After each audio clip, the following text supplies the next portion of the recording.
நெஞ்சமே நெஞ்சமே கொஞ்சியே சொல்லுதேயா ரீரோ, தஞ்சமே தஞ்சமே சொந்தமாய் வந்ததே யாரோ. நீ அஞ்சிலே பிஞ்சிலே கண்ட காயம் சொல்லவே இல்லையே முன்பு யாரும். கெஞ்சியோ மிஞ்சியோ நின்ற போதும் அன்புதான் வெல்லுமே எந்த நாளும். ஒளி எங்கு போகும் உனை வந்து சேரும்.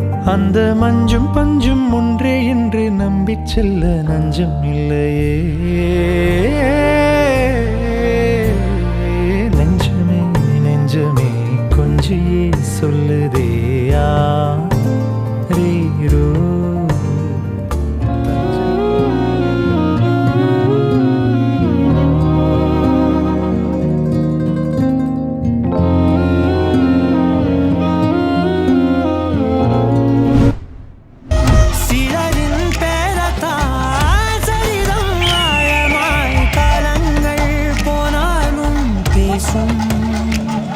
அது யாரென்ற முடிவு இங்கு யாரோடும் இல்லை.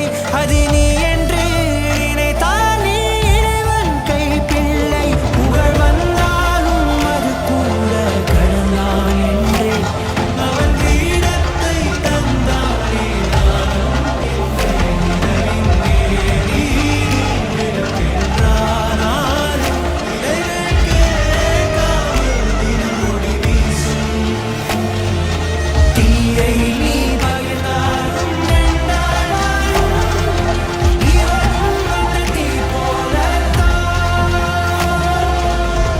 மறைந்த தேமுதிக தலைவர் கேப்டன் விஜயகாந்த் அவர்களுடைய 16வது நாள் காரியத்தப்போ பொதுமக்களுக்கு அன்னதானம் வழங்கும் நிகழ்வப்போ வானத்துல திடீர்னு கருடன் தோன்றினதுனால கருடன் ரூபத்துல விஜயகாந்த் நம்மளுக்கு காட்சி அளிச்சிருக்காரு அப்படின்னு அங்க வந்திருந்த பொதுமக்கள் இந்த மாதிரி பேசியிருந்திருக்காங்க.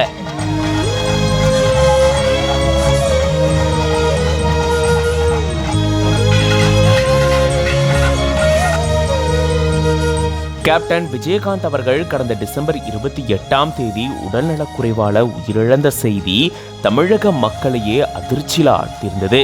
இன்னும் இந்த சோகத்திலிருந்தே பல பேர் வெளிவர முடியாத சூழல்ல தான் இருக்காங்க. இந்த நிலையில அவர் உயிரிழந்து 16வது நாள் காரியம் அனுசரிக்கப்பட்டிருக்கு. பிரேமலதா விஜயகாந்த் அவர்கள் அவருடைய மகன்களான சவுந்தரபாண்டியன் விஜயபிரபாகரன் அவர்கள் சார்பில் 16ஆம் நாள் காரியத்துக்கு வந்திருந்த மக்களுக்கு அன்னதான நிகழ்வும் ஏற்பாடு செய்யப்பட்டிருந்தது. அப்போ பொதுமக்களுக்கு அன்னதானம் வழங்கிட்டு இருந்தப்பதா வானில கருடன் தோன்றினதா சொல்லப்படுது. இத பார்த்த அங்க வந்திருந்த பொதுமக்கள் விஜயகாந்த் அவர்களே கருடன் ரூபத்துல வந்து நமக்கு காட்சி அளிச்சிருக்காரு அப்படின்னு நிகழ்ச்சியோட இதை சொல்லியிருக்காங்க. இது பத்தின உங்களோட கருத்துக்களை கமெண்ட்ஸ்ல சொல்லுங்க.